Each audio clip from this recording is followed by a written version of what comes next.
The lord. హల్లెలూయా. దేవుని పరిశుద్ధ నామానికి స్తోత్రం కలుగునుగాక.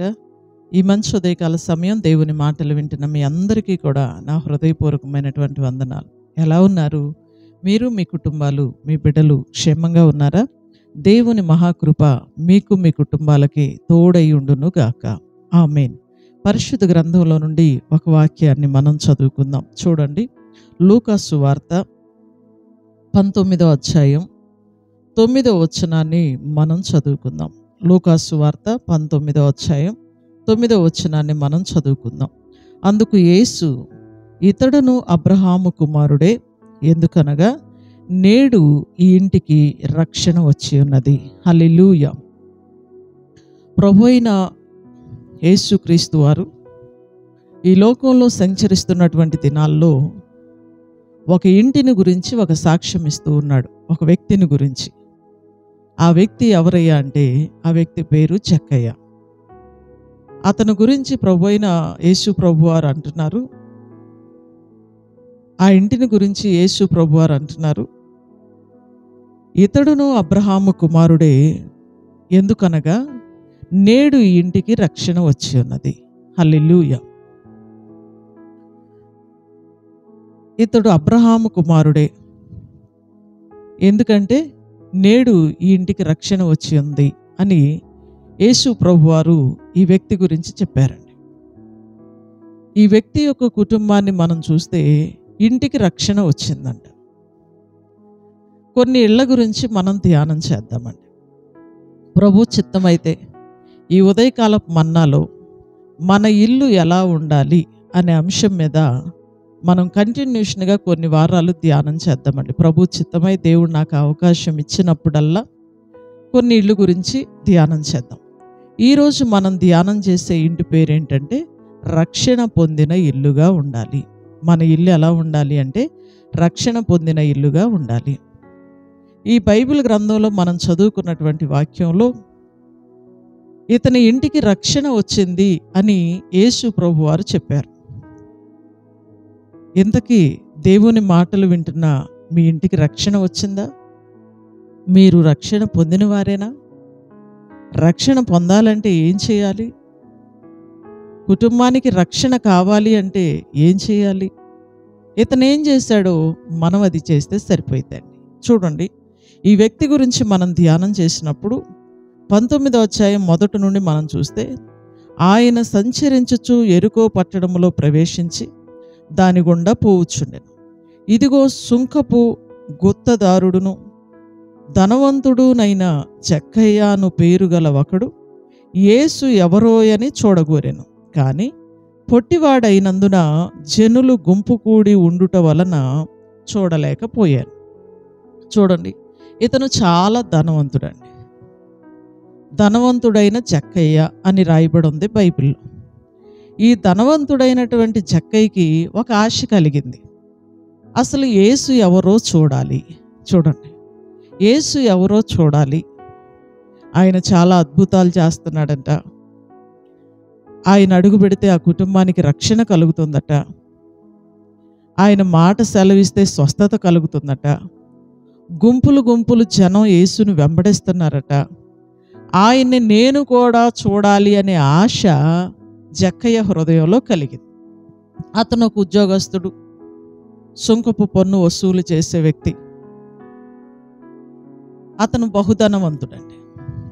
అయినా అతనికి ఏ ఆశ కలిగిందంటే, అంత డబ్బున్న వ్యక్తికి, అంత మంచి ఉద్యోగం ఉన్న వ్యక్తికి యేసును చూడాలి అనే ఆశ కలిగింది.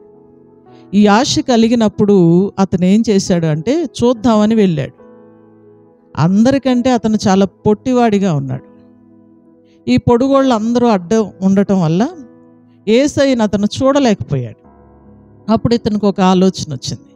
యేసయ్య ఈ మార్గం గుండానే వస్తాడు అని తెలుసుకొని అతనికంటే ముందు పరిగెత్తుకుంటూ వెళ్ళి మేడు చెట్టు ఎక్కాడండి. మేడు చెట్టు మీదకి ఎక్కి పైనుండి చూద్దాం యేసయ్యని, ఆ జనంలో ఉన్న వ్యక్తి మనకు కనపడాడు కదా, ఎత్తులో ఉండి చూద్దామని చెట్టు ఎక్కాడు. చూడండి, యేసయ్యని చూడాలి అనే ఆశ అతని ఉద్యోగాన్ని మర్చిపోయేటట్టు చేసింది. ఒక ఉద్యోగస్తుడు చెట్టు ఎక్కడం అంటే నవ్వుతారు కదండి ప్రజలందరూ, కానీ అది పట్టించుకోలే. ఒక ధనవంతుడైన నేను ధనవంతుని కదా, ఈ పేదవారందరూ నన్ను చూసి నవ్వుతారేమో అనుకోలేదండి. యేసును చూడాలి అనే ఆశ అతని హృదయంలో వీటన్నిటిని మర్చిపోయేటట్టు చేసిందండి. యేసును చూడాలనే ఆశ అతని హృదయంలో ఉంది. ఆ ఆశతోనే ఆయన మేడి చెట్టు ఎక్కాడు.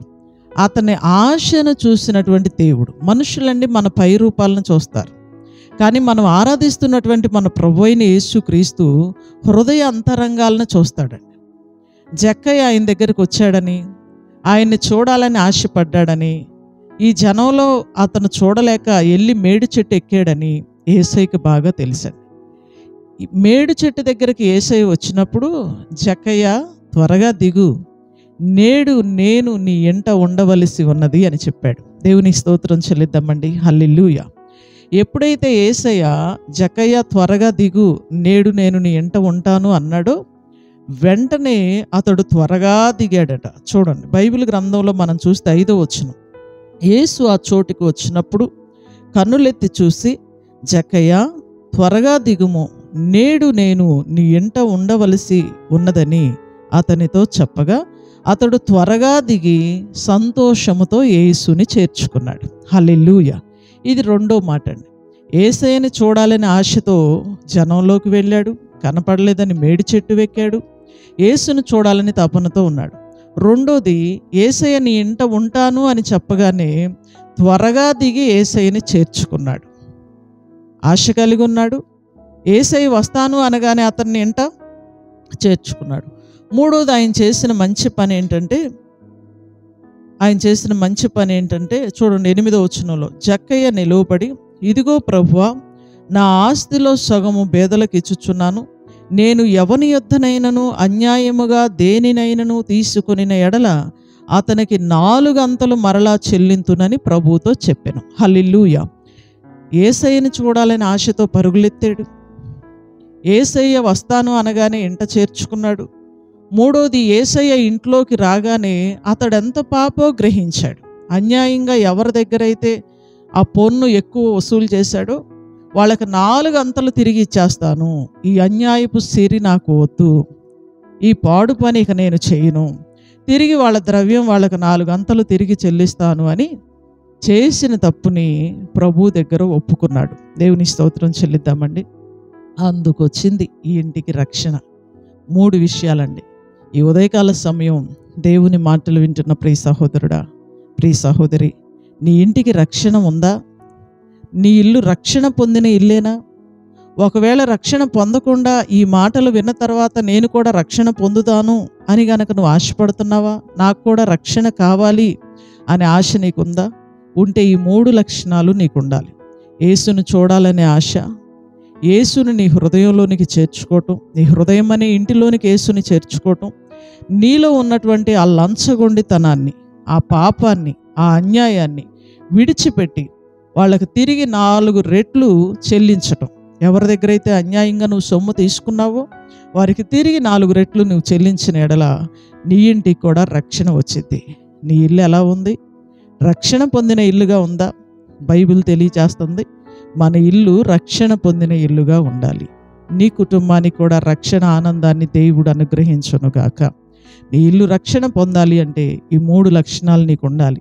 యేసును చూడాలనే ఆశ, యేసును చేర్చుకోవాలి. యేసును చేర్చుకున్న తర్వాత అన్యాయంగా ఏది నువ్వు చేయటానికి వీల్లేదు. మోసాలు చేయటానికి వీల్లేదు, దగాలు చేయటానికి వీల్లేదు, పాపం చేయటానికి వీల్లేదు, ఏది చేయకూడదండి. యేసయ్యని నువ్వు నమ్ముకున్న తర్వాత ఎదట వారికి ప్రేమనే చూపాలి తప్ప అన్యాయాలు, మోసాలు, దగాలు ఏది కూడా చేయకూడదండి. జక్కయ్య యేసు ప్రభు లేనప్పుడు బహుధనవంతుడే, అన్యాయస్తుడు కూడా. 4 రెట్లు వాళ్ళ దగ్గర డబల్ వసూలు చేశాడండి పన్ను. ఎప్పుడైతే యేసు ప్రభువుని నమ్ముకున్నాడో, నేను పాపినని గ్రహించాడు, అతని పాపాన్ని ఒప్పుకున్నాడు. ఏ వ్యక్తి అయితే తన పాపిని అని తన పాపాన్ని తెలుసుకుంటాడో, ఆ పాపాన్ని తిరిగి ఒప్పుకుంటాడో ఆ వ్యక్తి కుటుంబానికి ఖచ్చితంగా రక్షణ కలిగిద్ది.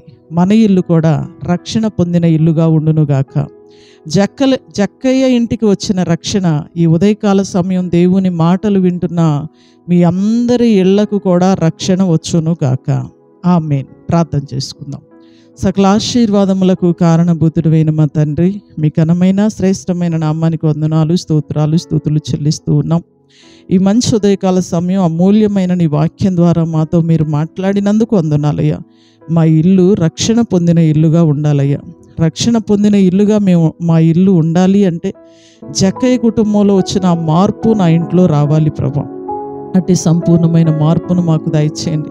మిమ్మల్ని చూడాలనే ఆశ, మిమ్మల్ని మా హృదయాల్లో చేర్చుకోవాలనే తపన, సంతోషంగా ప్రభా నైనా చెట్టు దిగొచ్చి మిమ్మల్ని జక్కయ్య చేర్చుకున్నాడు, అలా చేర్చుకోవాలనే తపన మాకు దయచేయండి. మూడవదిగా ప్రభా, అన్యాయంతో మోసంతో మేము ఏదైతే సంపాదించామో అది తిరిగి వారికి చెల్లించేవారిగా, 4 రెట్లు ఎక్కువ చెల్లించేవారిగా మేము మారటానికి సహాయం చేయండి. ఇలాంటి సంపూర్ణమైన మార్పును చూడండి, చాలామంది రక్షణ పొందామనుకుంటున్నారు కానీ అన్యాయాలతోనే మోసాలతోనే జీవితాలను వెళ్ళబుచ్చుతూ ఉన్నారయ్యా. మేము అలా ఉండకూడదని లేఖనం మాకు స్పష్టంగా తెలియచేస్తూ ఉంది. ఈ ఉదయకాల సమయం ఎంతమంది బిడ్డలైతే నీ మాటలు వింటున్నారో వారందరి కుటుంబాలకి రక్షణ కలుగునుగాక. జక్కయ్య ఇంటికి వచ్చిన రక్షణ నీ మాటలు వింటున్న ప్రతి కుటుంబానికి, ప్రతి బిడ్డ జీవితానికి వచ్చునుగాక. ఈ రక్షణ ఆనందం అందరికీ మీరు దయచేయండి. ప్రతి ఒక్కరూ కూడా నీ సన్నిధిలో సాక్షులుగా ఉండటానికి సహాయం చేయండి. ఉదయకాలపు ఆశీర్వాదాలు, దీవెనలు నీ మాటలు వింటున్న ప్రతి బిడ్డకి, వారి కుటుంబాలకి మీరు అనుగ్రహించండి. ఈ రోజంతా అందరి ప్రయాణాల్లో తోడుగుండండి, పనిబాట్లో మీరు తోడుగుండండి. స్కూళ్ళకి, కాలేజీలకు వెళ్తున్న పిల్లల్ని కాపాడండి. ఉద్యోగాలకి, డ్యూటీలకు వెళ్తున్న బిడ్డల్ని కాపాడండి. మంచి వ్యాపారాలు చేస్తున్న బిడ్డలందరినీ మీరు కాపాడండి. పాడి పంటలు, పశువులు కలిగిన బిడ్డలను మీరు కాపాడండి. అందరికీ మీ కృపా కాపుదల, క్షేమం, దీవెన మీరు అనుగ్రహించమని వేడుకుంటూ నజరేయుడును శక్తి కలిగిన యేసుక్రీస్తు వారి అతి శ్రేష్టమైన నామములో ఈ ప్రార్థన మనవులన్నీ అడిగి వేడుకొంచున్నాము తండ్రి. ఆమేన్. హల్లెలూయా. గాడ్ బ్లెస్ యూ అండి. దేవుడు మిమ్మల్ని దీవించునుగాక. అందరికి వందనాలు. తిరిగి రేపు ఉదయకాల సమయం ఇదే సమయానికి మరలా మనం కలుసుకుందాం. దేవుని మహాకృప మీకు తోడయుండును గాక. ఆమేన్. హల్లెలూయా.